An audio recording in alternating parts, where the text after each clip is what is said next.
this shit slide and get your lick back. And get your lick back. Get your lick back. If a nigga owe you something, ain't no chit chat. Better stay up out the way, don't get your dishes splat.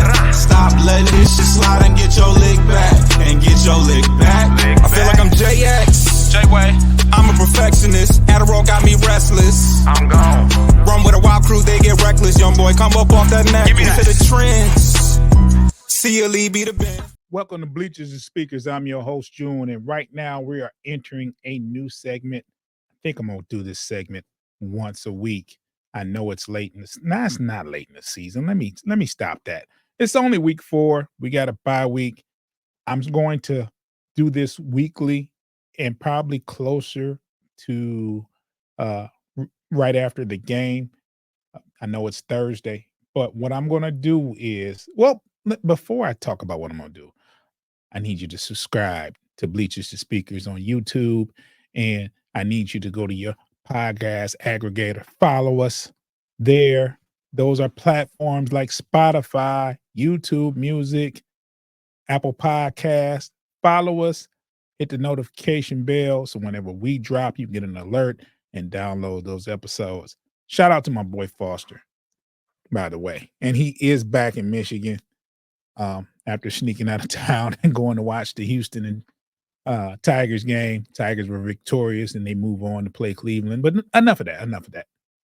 What I'm going to do is, coaches and stuff, they give out game balls. Well, I'm going to give out game buff, right? And I'm going to do that once a week.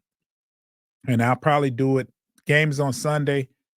You'll probably hear from us on Monday with the game buffs, or Tuesday, earlier in the week. So this week's game buffs, and those are buffs, for those who are not familiar with the culture around Detroit, buffs are the Cartier glasses. They're the coolest things in the world. Detroit has made them famous for the buffs. I mean, we're not the first ones to wear them.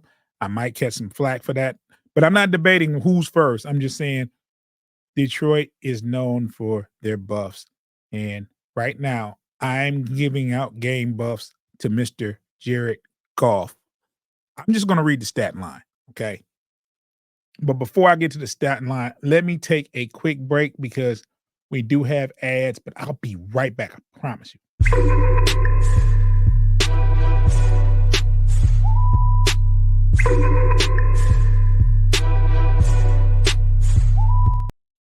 Okay, let me read the stat line. Jared Goff was 18 of 18 for 292 yards, 2 touchdowns, and he also caught a touchdown pass. Yes, the quarterback had a touchdown reception, 7-yard touchdown reception to go with that. And with that being said, he gets the game buffs for the week. Now, the Lions offense looked phenomenal at times. I think there were maybe 2 or 3 drives, and one was the very first drive that didn't go well. However, that offense was humming, and it's only going to be what it is if Jared can be what we need him to be. And I'm not saying go 18 for 18 or go perfect throwing the ball, but as long as he's not turning it over, as long as he's efficient, and as long as he's getting the ball up and down the field, we will be just fine. Now, I know a lot of people are nervous about the defense. Defense gave up 29 points, well, 27 with a safety. But still, when you needed the offense to be what it needs to be, it was like that Sunday versus the Seahawks. Monday night, versus the Seahawks. And Goff was a big, big part of that. The quarterback usually is. But I'm also throw out some other stats out there. Now, these aren't stats from Jared Goff, but check this out. Jahmyr Gibbs had 14 carries, 78 yards, 2 touchdowns. David Montgomery, 12 carries, 40 yards, 1 touchdown. Now, if you're looking at it from a yards perspective, you combine those two, you got 26 rushes for 128. you know, that's cool. That's pretty good. But if you look at the receiving, there's not a standout performance receiving wise. J-Mo had the long touchdown for 70 yards. He wound up with 2 catches for 80 yards. Sam Laporta had 4 catches for 53 yards. Tim Patrick had 2 catches for 52 yards. St. Brown had 6 catches for 45 yards. And between the rest that everybody caught something, there was 1 or 2 passes. He spread the ball around. So if you look at dominant performances on the offense, Goff is the only one that had one. And he looked very, very impressive.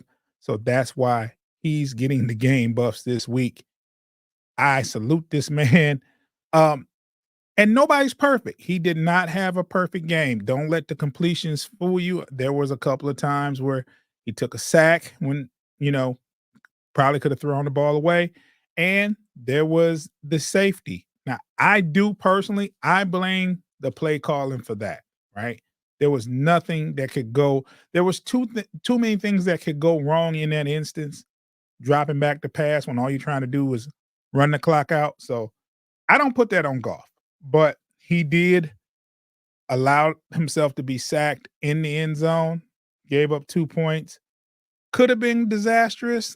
I don't think they had enough time to, but if something had to happen, they'd have pointed the finger at that. So I just want to say, salute to Jared Goff.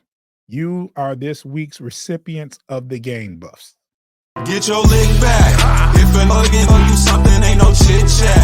Better stay up out the way, don't get your shit splat. Stop letting this shit slide and get your lick back. And get your lick back. Get your lick back. If a nigga owe you something, ain't no chit chat. Better stay up out the way, don't get your shit splat. Stop letting this shit slide.